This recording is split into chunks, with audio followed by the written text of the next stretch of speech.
débat parce qu'on se dit il y a l'idéal qu'on voudrait, mais pour atteindre cet idéal, il y a beaucoup de processus pour ne pas mettre les communautés en guerre. On a envie de faire ensemble, de vivre ensemble, de faire ensemble. C'est pourquoi ça va nous demander justement de travailler dans la plateforme et de voir quel est le processus sur lequel on va adhérer. On sait très bien qu'il y a des radicaux qui veulent tout démolir. On sait qu'il y a d'autres qui disent, des conservateurs qui disent c'est notre roi, gardez tout pour être en place. Si vous n'êtes pas content, rentrez chez vous. Mais entre les deux, moi je pense qu'on peut trouver des voies et moyens pour vivre ensemble. Mais moi personnellement, si vous voulez mon avis, mon avis, c'est un juste milieu. C'est pas tout démolir, mais c'est pas non plus tout laisser en place. C'est faire un processus, un travail dans l'école, diminuer peut-être l'ampleur, mais garder quand même certaines traces, et éduquer la population. Ce que Marie-Béatrice parle de 10 millions machin, qui le connaît dans la population belge? Personne ne le sait, donc il faut d'abord éduquer la population. Comme elle le dit, vous réfléchissez, est-ce que vous avez envie d'eux? Pour avoir envie d'eux, il faut savoir que.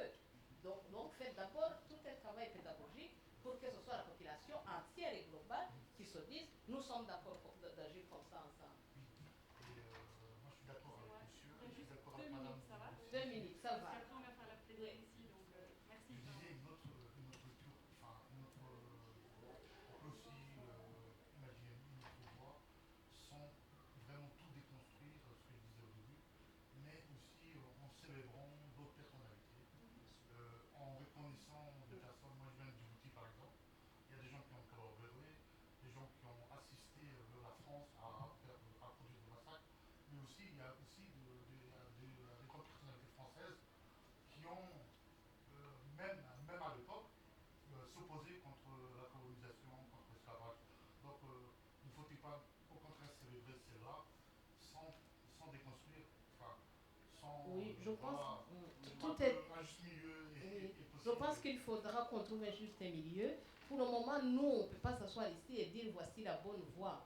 Mais je pense que c'est tout un processus, mais qui sera basé sur vraiment la pédagogie. Mais nous, on s'est inscrit en tant que plateforme à célébrer des résistants comme Patrice Lumumba, à lutter pour qu'il y ait des plaques commémoratives, mais on n'est pas encore inscrit en tant que plateforme dans la destruction des monuments. Pour le moment, on n'y est pas, mais on voudrait cet idéal, mais ça prendra du temps. Hein. Je relis ça à la thématique de la journée, le racisme. Les gens n'ont rien à foutre de la statue de Léopold II, mais si on y touche et que c'est au nom de personnes étrangères ou d'origine étrangère, etc., alors là ils vont se crisper. C'est comme les sinistrés, enfin les SDF, les gens s'en foutent, mais quand on va ouvrir un centre pour demander d'asile, et nos SDF. Et il y a plein d'exemples comme ça. Les gens vont plus à l'église, mais s'il y a. Oui, il ne faut pas toucher à nos églises. Voilà. Moi, je pense qu'un travail pédagogique sera nécessaire. Il faudrait voir ce qu'il y a derrière comme fond pour les Ce qu'il y a, c'est que nous, on a oublié ces statuts. Nous, on a oublié ces statuts dans l'espace public. Seulement, ce qui nous invite les mouvements antiracistes maintenant, c'est derrière ces statuts, il y a des victimes. Oui, mais je veux dire. Et donc, c'est. Enfin, tu vois. Oui, dernière parole à Dominique.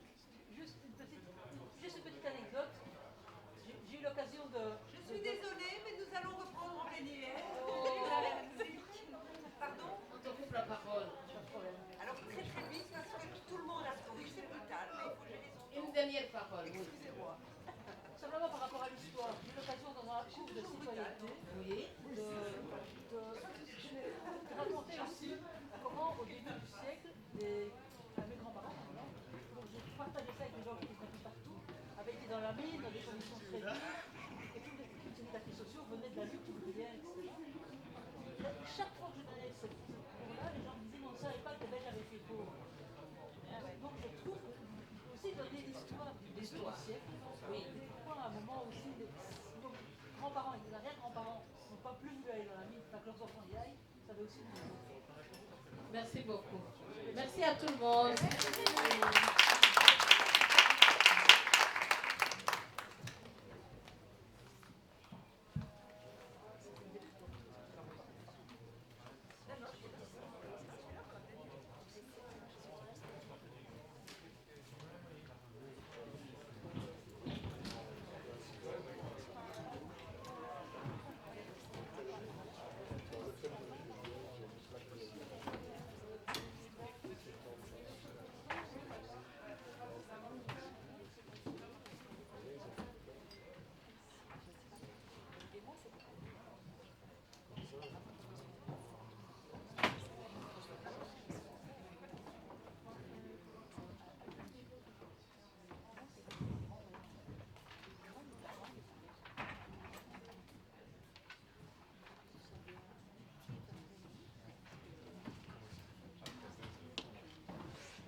Vous m'entendez? Oui.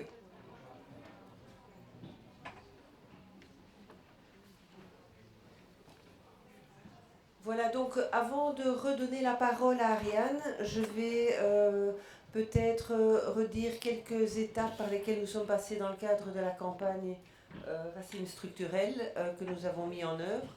Et donc peut-être rappeler que initialement cette campagne devait démarrer en 2020 et que très rapidement le mouvement s'est rendu compte qu'il ne se sentait pas prêt à mener et assumer ce type de campagne.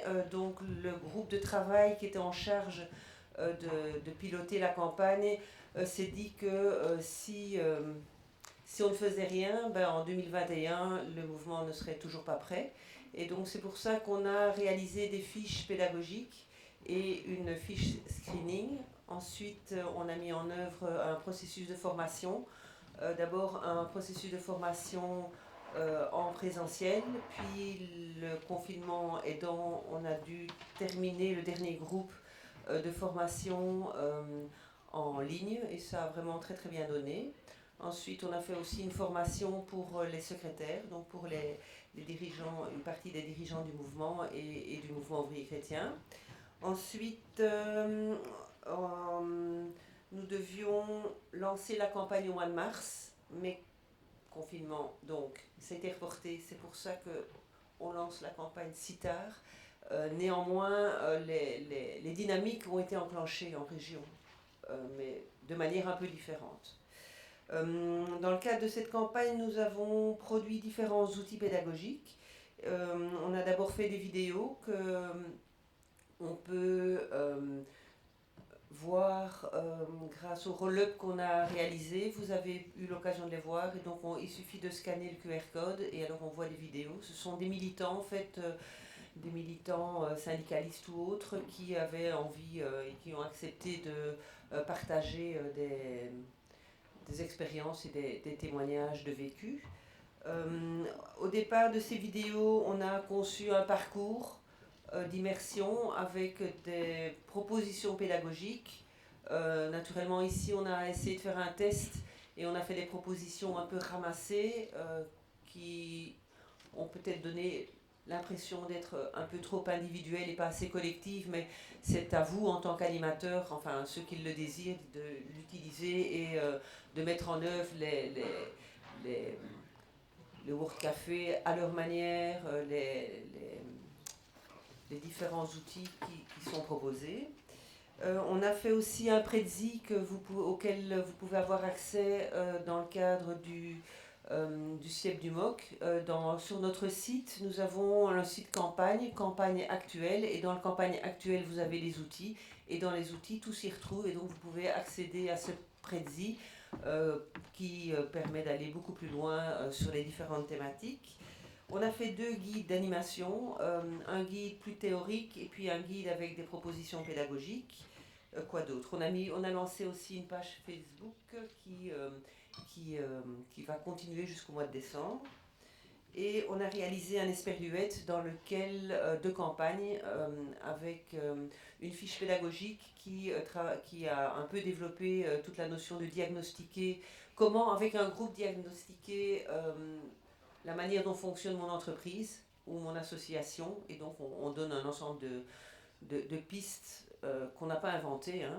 On les a pris de personnes qui ont travaillé sur la thématique bien avant nous.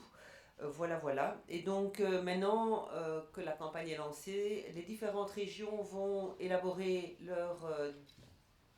leur projet en fait d'action. Et donc par exemple à Mons, ils vont travailler 2 workshops pendant la quinzaine décoloniale, un sur le logement et un sur l'emploi.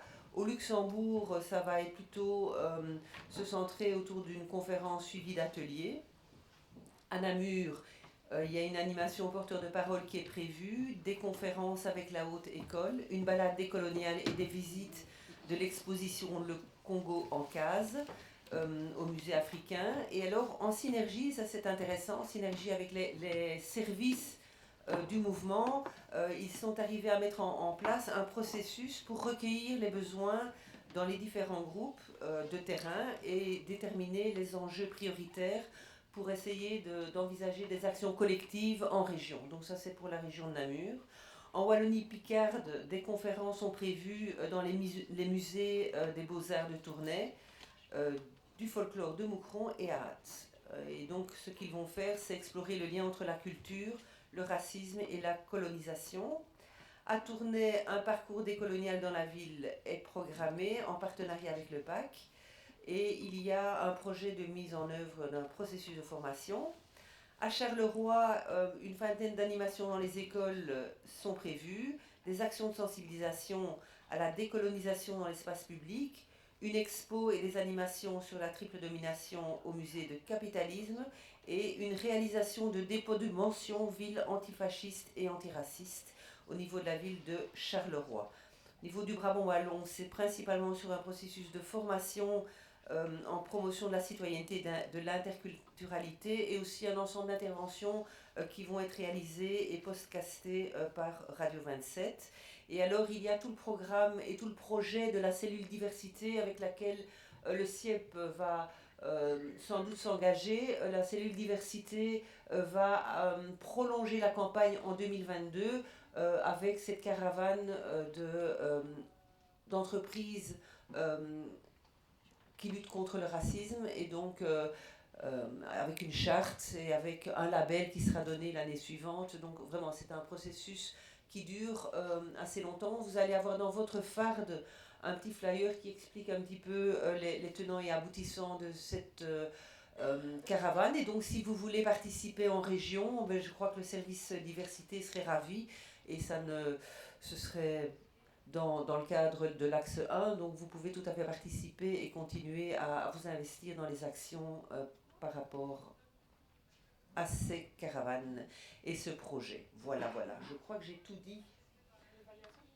Voilà, et donc il reste à vous demander de participer pour enrichir notre expérience de la formation. Donc vous avez dans votre petite farde une fiche individuelle où on vous demande un petit peu comment vous vous sentez, qu'est-ce qui était facile, difficile, mais surtout qu'est-ce que vous auriez besoin à l'avenir. Ça c'est pour nous aider à vous outiller par la suite. Et alors vous allez trouver 2 grandes roues, des roues pour un petit peu dire un petit peu ce que vous pensez en matière d'organisation et autres. Et puis dans la salle, vous avez différents petits personnages avec des émotions particulières et on vous demande de dire un petit peu comment vous vous sentez en fin de journée. Voilà. Je donne la parole à Ariane.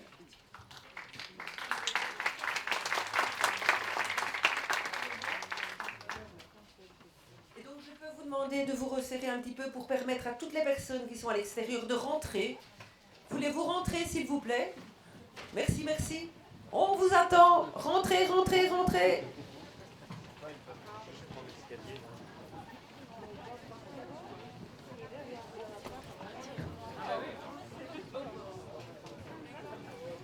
Et alors, petit aspect totalement pratique, une personne a vraisemblablement